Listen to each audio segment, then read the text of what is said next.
өлкөбүздө дагы соц тармактарда резонанстуу болуп, ошондой эле биздин жогорку кеңештин комитеттеринде дагы бир нече ирет каралып, канча деген депутаттар бул маселе боюнча көтөрүшкөн да. Биздин жанагы 7 жашар Артур боюнча мектепте 34 жаштагы башка окуучунун атасы менен сабап алган бала боюнча мага азыр ошо Артурдун апасы Айсулуу айым кайрылып атат да. Канча жолу мынакей депутаттар кайрылды, канча жолу бул маселени көтөрдүк, бирок ошончо деле бүгүнкү күнү бул иш кандайдыр бир бул иш боюнча эч кандай чаралар көрүлбөй, кандайдыр бир кандай десем, кылмышты атайын созуп жаткандай сезилет дейт да. Ошондон улам Алмазбек Акунжанов сизге бир кайрылат элем да. Өткөндө дагы мен өзүм ошо жеке замминистрге кайрылдым эле.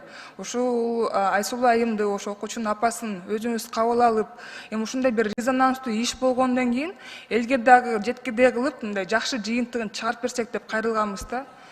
Азыр апасы айтып атат, тигил эшиктен бул эшикке барасыз, бул эшиктен наркы эшикке барасыз деп айтканда нас футболет дейт да. Ошондон улам Алмазбек Акунжанов сизге кайрылат элем, протокол тапшырма бериңизчи.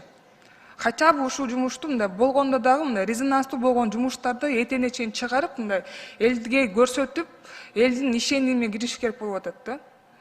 Көңүлүңүздөргө алып коюңуздарчы, чоң рахмат.